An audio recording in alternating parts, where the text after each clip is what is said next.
Hello, everyone. So, Nicole, I actually prepared a part of my first talk to actually, go against what you said, but I realized that everything I was about to say is actually in my speech already. So let me go along and tell you this. I could tell you that 6 out of 10 of the airports in the world are Asian. I could tell you that maybe by 2038, China is destined to overtake the US in GDP, and by 2041, India is going to do the same. I could tell you that China, coming from a technology background, has the world's largest internet population, blah, blah, blah. It has the largest online shoppers in the world. But I would bore you with those facts. And the truth is, those things don't actually matter too much. Because I draw my confidence that the 21st century will be the Asian century, not because of these little facts, but from stories that I've got the pleasure to hear. And these stories have given me confidence because they are the stories of Asian leaders and the kind of values that Asian leaders have held on to. It is the values of our leaders in Asia and our people that will lead us into this new century. Jim Collins wrote a book, Good to Great, and in this book, he talked about level 5 leadership. Studying top performing Fortune 500 companies in the US, he discovered that the greatest companies had in all of them what he called a level 5 leader. And how he marked a level 5 leader, he marked them by their humility and their will, their determination. How do these level 5 leaders manifest? They routinely credit others, external factors, and good luck for their company's success. They blame themselves when the results are poor. And they also act quietly, calmly, determinedly, relying on the inspired standards, not on their ability to inspire with charisma.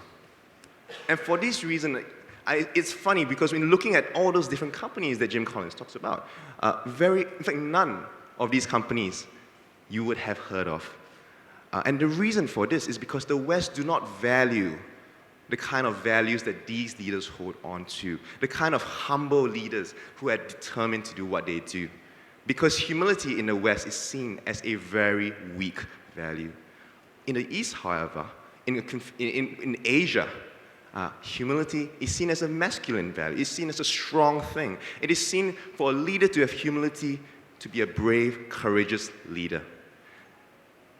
There's a Chinese value survey done in 2003, and they talked about short-term orientation values and long-term orientation values. Short-term orientation values, neither good or bad really, were things like freedom, rights, achievement, thinking for oneself, the importance of this year's profits, versus long-term orientation values around things like learning, honesty, adaptiveness, accountability, and self-discipline.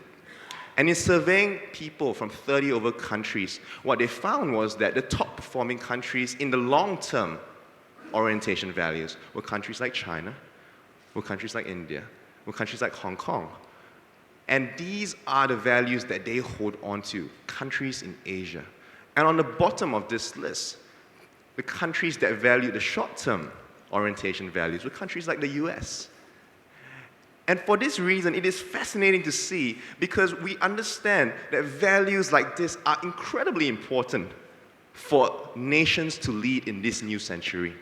We understand that the kind of multicultural, globalized world that we live in today requires not the forceful push, the forceful kind of military-like leadership almost of what the West has been accustomed to lead the world with, but rather Asia's humble approach.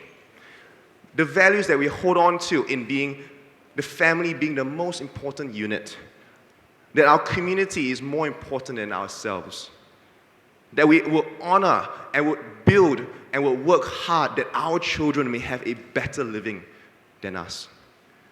I heard a story, and one other value is I'll describe it in this way. I'll tell you a story. In Hanoi, I was told, and in parts of China which I've been to, in order to cross the road, you have to actually kind of just walk. Because if you stop halfway, and some of you guys may notice, you kind of get knocked down by the car. And if you just keep walking, the cars and the trucks will kind of be able to maneuver around you. And much of Asia is like this. Much of the leadership of Asia is like this. We have learned to know how to maneuver around each other simply because of our incredible diversity. We have no other choice. This is our heritage. This is Asia. Humble and determined, wisdom is more important than the knowledge-based craving that the West have been obsessed with for a long time. In leading this new century into a world that is which is more important to learn to live with our differences than it is to try to convert everyone to think the same way.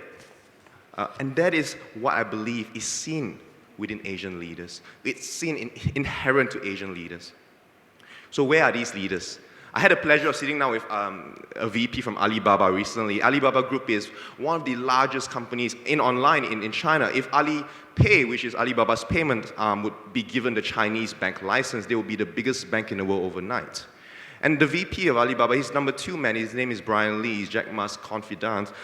He told me this, one statement. He said that Alibaba is not concerned with our competitors because they are only obsessed about making themselves better. But at Alibaba, we are concerned and obsessed with making an entire society better. And this kind of thinking within an Asian leader in one of the world's possibly leading companies for the future gives me incredible confidence and faith. One doesn't have to look very far as well to see more examples of these kind of values in our leaders. At this summit, one simply has to look around and understand that the kind of leaders that we look up to in Daw Aung San Suu Kyi, the kind of leaders that we looked up to in the ministers and the Raja, His Excellency the Raja, these leaders demonstrate values that are quite different, I think, than the kind of values they will see in the West. And we herald them for that.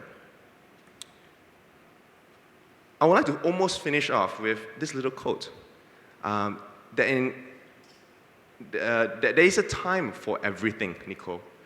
There is a time, you said that that Asia is not really doing enough.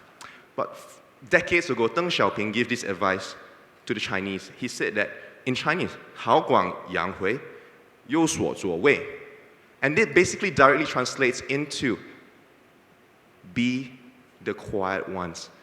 Keep a low profile until the right time. And this is what China has been doing, and this is how China has risen today. But there's one thing I want to remind you guys, ASEAN leaders, that because the West rubbishes ASEAN, because the West doesn't praise ASEAN, we too rubbish ASEAN.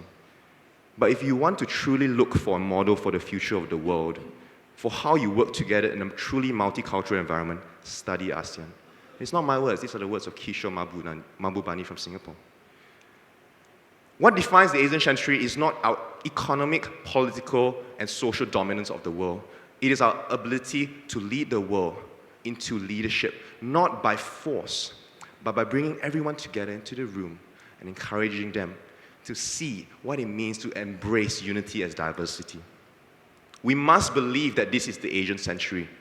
We must believe that this is our century. Because if we fail to believe this, we will fail to live it.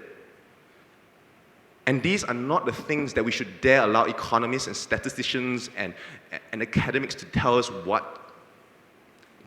Our identity must be established on the foundations of faith, ownership, and vision. And whether the numbers support me or not, whether Nicosia has the faith to believe this or not, it does not change the confidence and passion that I have that this is our century. This is the Asian century. And don't you dare let anyone tell you otherwise.